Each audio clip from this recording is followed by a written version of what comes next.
السلام عليكم ورحمة الله وبركاته.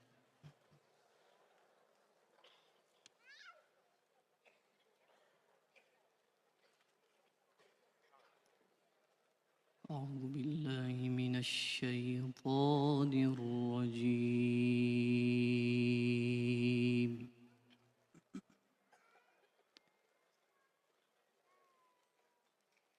بسم الله الرحمن الرحيم.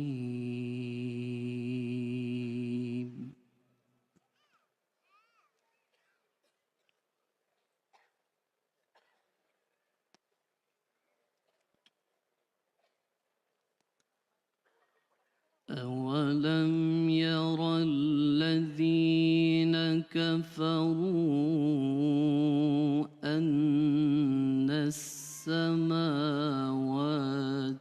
والأرض كانتا رتقا ففتقناهما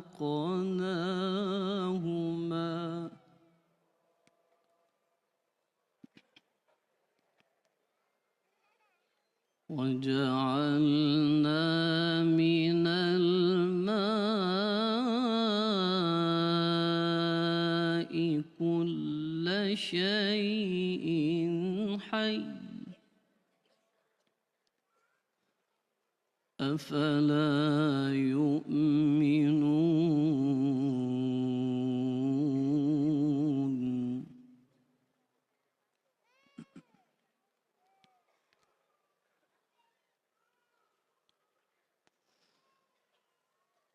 وجعلنا في الأرض رواسي أن تميد بهم وجعلنا فيها فجاجا سبلا لعلهم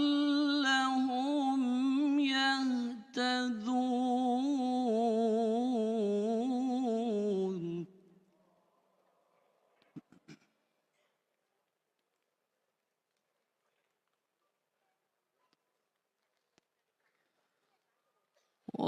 وجعلنا السماء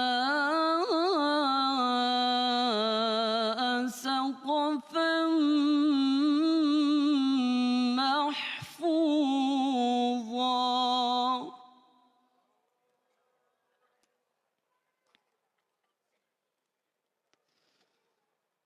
وهم عن آياتها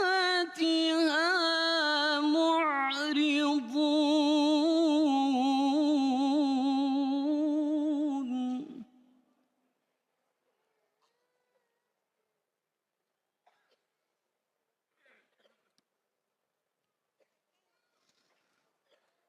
وهو الذي خلق الليل والنهار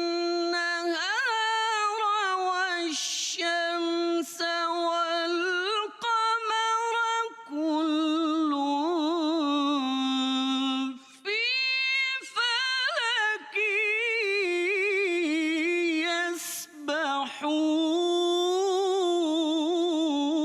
يسبحون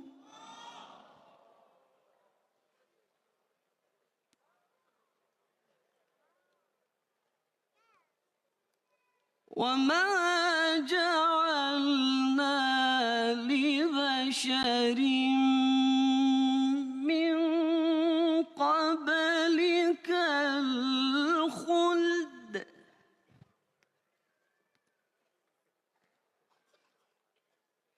أفإن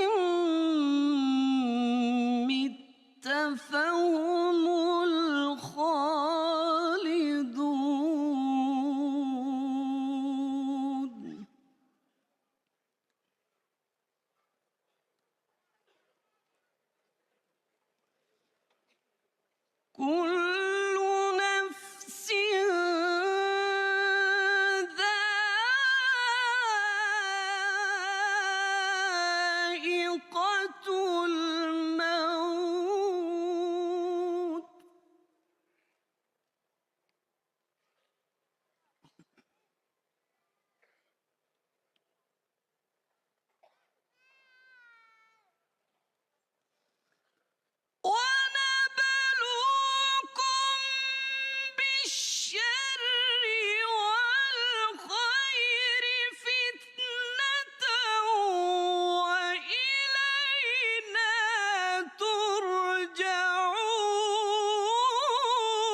وإذا رآك الذين كفروا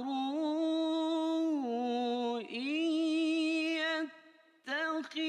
يتخذونك إلا هزوا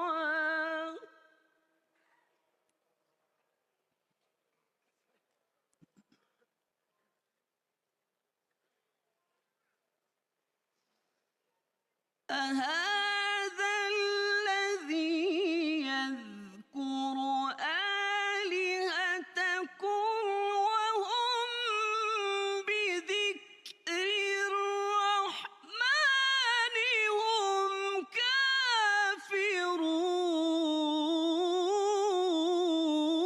كافرون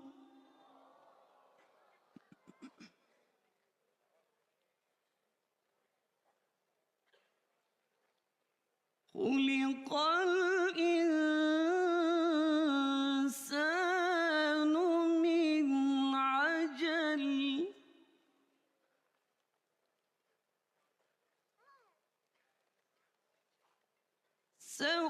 سأريكم آياتي فلا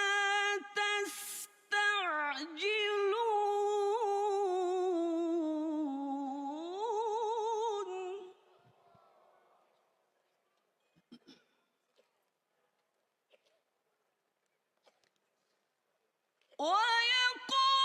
ويقولون متى هذا الوعد إن كنتم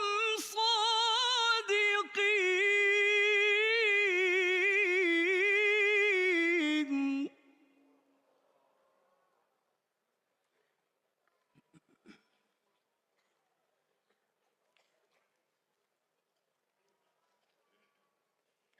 لو يعلم الذين كفروا حين لا يكفون عن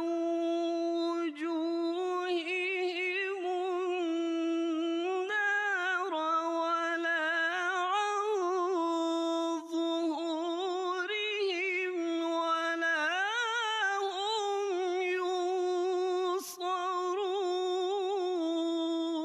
ينصرون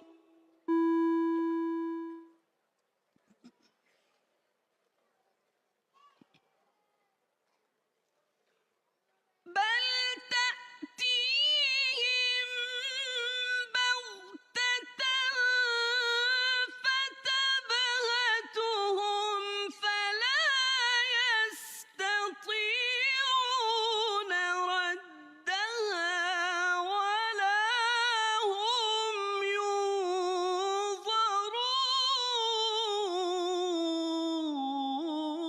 ينظرون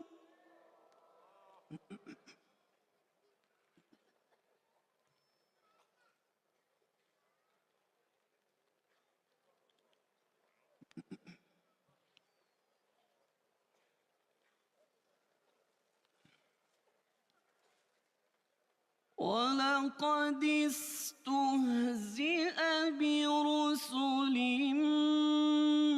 من قبلك فحاق بالذين سخروا منهم ما كانوا به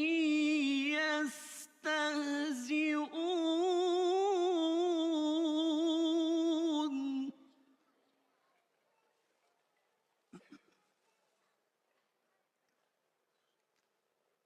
قل من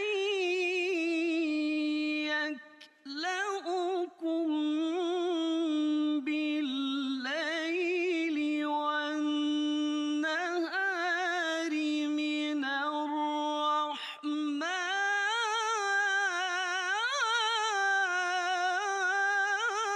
الرحمن بل هم عن ذكر ربهم معرضون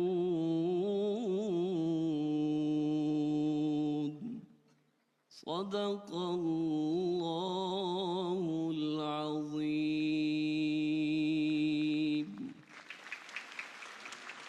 Sadaqallahul Azim.